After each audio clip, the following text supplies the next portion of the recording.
ওং নমো নারায়ণায়। ভাগ্যবার্তা অনুষ্ঠানে আপনাদের সকলকে আমন্ত্রণ, স্বাগতম। এর আগের দিন আমি আপনাদের নার্ভের রোগ সম্বন্ধে বলেছিলাম, যেটা আমাদের এখন মানুষের মধ্যে বেশিরভাগ ক্ষেত্রেই দেখা দিচ্ছে। অনেক পরিবারে আমি দেখেছি যে বংশগত কিছু নার্ভের রোগ থেকে যায়। তো আপনারা এতে ঘাবড়ানোর কোনো কিছু নেই। প্রতিকারের মাধ্যমে এবং ডাক্তার অবশ্যই দেখাবেন, ডাক্তারের দেখানোর অবশ্যই দরকার আছে, এবং সেখানেও ডাক্তারের ওষুধ তার প্রতিবিধান মেনে আমাদের চলা উচিত। তো আমি এখানে বলেছিলাম যে প্রথমে চন্দ্র যদি ব্যাড এফেক্টেড থাকে, তাহলে কিন্তু নার্ভ ওরিয়েন্টেড যে কোনো সমস্যা আমাদের জীবনে দেখা দিতে পারে, সেটা ছেলে হোক, মেয়ে হোক, বয়স্ক লোক হোক। এখানে মেন আলোচনার বিষয়বস্তু হলো যে গ্রহ, কোন জায়গায় কোন গ্রহগুলো থাকলে এই রোগগুলো দেখা দিতে পারে। এবং দেখা যায় যে প্রথম অবস্থায় সে ভালো থাকলেও অনেক সময় পড়াশুনো আরম্ভ করার ক্ষেত্রেও কিন্তু এই রোগগুলো দেখা দেয়, যে কোনো কর্মের ক্ষেত্রেও দেখা দেয়। অনেকে চাকরির পড়েছে, সেখানেও আমি দেখেছি যে চাকরিতে যেতে চাইছে না। তার কারণ হচ্ছে মনের মধ্যে একটা ভয়, ওখানে গেলে বোধহয় কেউ ওকে মেরে ফেলবে, শত্রুতা করবে, বাসে উঠতে পারবে না, ট্রামে উঠতে পারবে না, বিভিন্ন রকম প্রতিক্রিয়া দেখা দেয়। তো এখানে আমি আপনাদের বলতে চাইছি যে যাদের হরোস্কোপ ছকে চন্দ্র দুর্বল তো অবশ্যই থাকতে হবে। অমাবস্যার ক্ষেত্রে জন্ম হলে সেখানেও এক ধরনের ক্রিয়া করে চন্দ্র।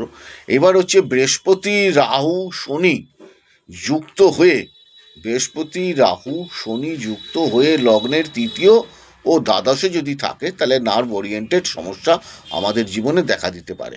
সেটা ওভারঅল যে কোনো ব্যক্তির ক্ষেত্রে, ছেলে হোক, মেয়ে হোক, বয়সের কোনো ব্যাপার নেই এখানে। আবার একটা পদ্ধতি আমি বলে দিচ্ছি আপনাদের, মঙ্গল শুক্র বা রবি একত্রে লগ্নে তৃতীয়, পঞ্চমে, নবমে, দ্বাদশে উপস্থিত হলে উক্ত স্থানে রাহুর দৃষ্টি যদি পতিত হয়, তাহলে মানসিক রোগ দেখা দিতে পারে। আবার দেখা যায় যে চন্দ্রের সাথে রাহু থাকলে তারও মানসিক বিকৃতি দেখা দেয়। আবার দেখা যাচ্ছে কি চন্দ্রের সাথে শনি যুক্ত হলে একটা বিষযোগ সূচিত হয়, এখানেও কিন্তু এই নার্ভ ওরিয়েন্টেড সমস্যা দেখা দিতে পারে।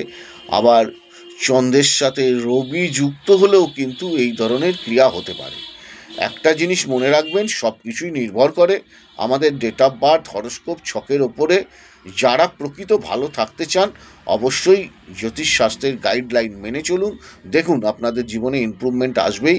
লাস্ট আমি বলে দিচ্ছি আপনাদের, যেগুলো আপনারা দেখবেন সেটা হচ্ছে তৃতীয় স্থান দেখতে হবে, লগ্ন দেখতে হবে, এবং মঙ্গল শুক্র একত্রে লগ্নে তৃতীয়, পঞ্চমে, নবমে, দ্বাদশে যদি থাকে, এইরূপ জাতক বা জাতিকার মানসিক রোগ দেখা দেবেই। এখান থেকে বেরোনোর আর কি কোনো উপায় নেই। 100% বলা যেতে পারে মানসিক রোগ দেখা দেবে, এবং এই রোগের অবশ্যই প্রতিকার করুন। প্রথম কথা হচ্ছে যোগের মাধ্যমে, আপনারা যোগ ব্যায়ামের মাধ্যমে এই জিনিসগুলোকে কাটাতে পারেন। তারপরে জ্যোতিষশাস্ত্রের প্রতিবিধান যেগুলো আছে সেইগুলো মেনে আপনাদেরকে কাজ করতে হবে।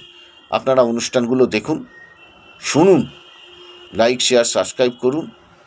ঈশ্বর আপনাদের সকলকে ভালো রাখুক, সকলকে অশুভ রোগ থেকে মুক্তি দিক, এই কামনা করি। ভালো থাকুন।